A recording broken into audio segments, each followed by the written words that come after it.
আচ্ছা। দেখুন peptic ulcer দুটো জিনিস এখানে আছে, একটা হচ্ছে গ্যাস্ট্রিক আলসার, একটা হচ্ছে ডিউডিনাল আলসার। দুটো আলসার বেসিক্যালি আমরা দেখি। এমন আমাদের অন্য আলসারও হয়, যেমন ইসোফেজিয়াল আলসার, মানে যে আমাদের খাদ্য নালী আছে সেখানেও আমাদের আলসার হয়।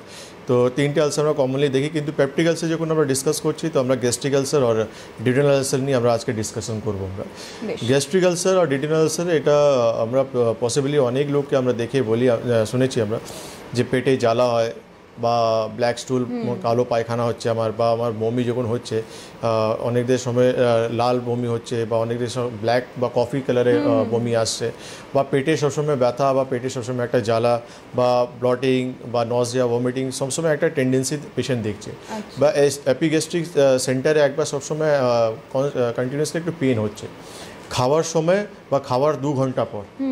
কেন কি গ্যাস্ট্রিক আর ডিউডিনাল আলসারে একটা ক্লাসিফিকেশন, মানে ক্লিনিক্যালি একটু ক্লাসিফিকেশন আছে, একটু সিমটমসটা আলাদা আছে। মানে গ্যাস্ট্রিক আলসার যখন হবে আমি খাবো, আমার উইথিন হাফ অ্যান আওয়ার আমি পেন পেয়ে যাবো, ব্যথা যন্ত্রণা পেয়ে যাবো। আর ডিউডিনাল আলসার যখনই আমি খাওয়া দাওয়া করবো সেটা 2 ঘন্টা পর আমি কিন্তু ওই ব্যথাটা আমি, মানে গ্যাস্ট্রিকটা একটু দ্রুত না, গ্যাস্ট্রিক হচ্ছে স্টমাকের ভিতরে, এই জন্য খাবার যখনই ওর ভিতরে যাচ্ছে তখন ইরিটেশন হচ্ছে, পেন হচ্ছে।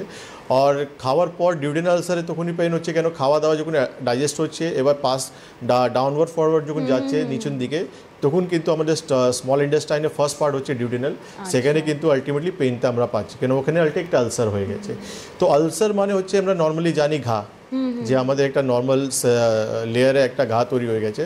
কেন কি এটা নর্মালি সবার হয় না, কিন্তু আমাদের কিছু কারণ আছে যেখানে আমরা দেখি যে এইচ পাইলোরি বলে একটা ব্যাকটেরিয়া রয়েছে, তার জন্য কিন্তু আমাদের এই অ্যালসারটা দেখা যায়। আর সেকেন্ড সবথেকে কমনেস্ট কজ হচ্ছে এনএসএআইডি ওষুধ, non steroidal anti inflammatory drug. মানে আমাদের বেসিক্যালি সোসাইটিতে প্রচুর এমন পেশেন্ট রয়েছে যারা কিন্তু মুড়ির মতন কিন্তু পেন কিলার খেয়ে যাচ্ছে, মানে একবার রিলিফ পেয়েছে তারা কিন্তু সেই পেন কিলারটাকে পাতা পাতা এসে বাড়িতে রেখে দিয়ে, মানে প্রপার ডায়াগনোসিস হচ্ছে না, কিন্তু চটজলদি রিলিফের জন্য আমি পেন কিলার ইনটেক্ট করে নিচ্ছি। একটা তো ডায়াগনোসিস হচ্ছে না, আর যাদের রোগও ধরা পড়েছে, যে আমার একটা রোগ হয়ে গেছে, হাড়ের ব্যথা হয়ে গেছে, বা ঘাড়ে ব্যথা, বা কোমরে ব্যথা হয়ে গেছে, বা যে কোনো ধরনের আমার ব্যথা হয়ে গেছে, তাদের মাথায় একটা জিনিস হচ্ছে এই ব্যথা ওষুধটা খেলে ব্যথা কমে যাবে। হ্যাঁ, কিন্তু এই এনএসএআইডি যে গ্যাস্ট্রিক কতটা ইরিটেশন করছে যে আপনার পেটে গিয়ে আলসার তৈরি করতে পারে, এটা কিন্তু পেপটিক আলসারের একটা সবথেকে কমন একটা কজ দেখা যাচ্ছে। আচ্ছা, এই জন্য আমাদেরকে ওভার দি কাউন্টার বা উইদাউট ডক্টর সুপারভিশনে আমাদেরকে এই এনএসএআইডি ওষুধ নেওয়া উচিত নয়। কেন কি ডক্টর বাবুরাই জানে, ওরাও কিন্তু আপনাকে বলবে যে যতটা আপনি সহ্য করতে পারেন সহ্য করবেন, ব্যথা ওষুধে হাত দেবেন না। যখন কিন্তু একদমই সহ্য করতে পারবেন না তখন একটা ওষুধ আপনি খেতে পারেন। কিন্তু মানুষ নর্মালি কি হয়ে গেছে, অ্যাডিক্টেড হয়ে যায়, যে আমি রিলিফ পেয়ে গেছি, বা আমাকে কালকে কাজে যেতে হবে, সকালবেলা কাজে উঠতে হবে, যন্ত্রণার ভালো লাগছে না, একটা নিয়ে নিতে হবে, আমি অফিসে যাব, বা আমি বিয়ে বাড়ি যাব, বা ঘুরতে যাব, এক পাতা নিয়ে রেখে নিলাম, সকাল বিকেল খাচ্ছি, আর আমার কাজগুলো আমি করে নিচ্ছি। আচ্ছা, আমার একটা প্রশ্ন রয়েছে, পেন কিলারের তো একটা ইউজেস তো রয়েছে যেটার সাইড এফেক্ট একটা বিশাল মাত্রায়, মানে অন্য কোনো রোগও সেক্ষেত্রে হয়ে যেতে পারে। আর একটা বিষয়, যেহেতু গ্যাস্ট্রিক আলসার নিয়ে আপনি বলছেন, আমাদের অনেকেরই তো গ্যাসের সমস্যা হয়, অনেকেরই হয়, যে এখন জল খেলেও গ্যাস হয়, এরকম মানুষও রয়েছে এখন।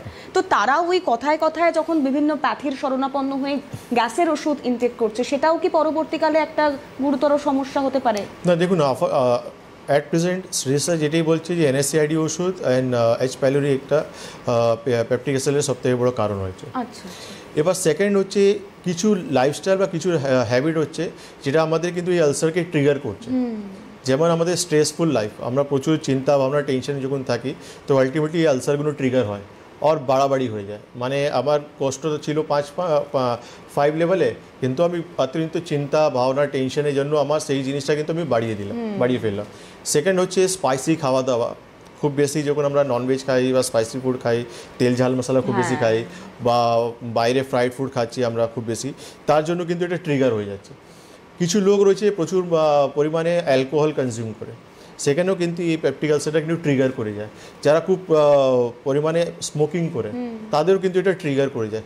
তো রোগের হওয়ার কারণ দুটো রয়েছে, কিন্তু একে বাড়িয়ে দেওয়ার কারণ কিন্তু অনেক কিছু রয়েছে।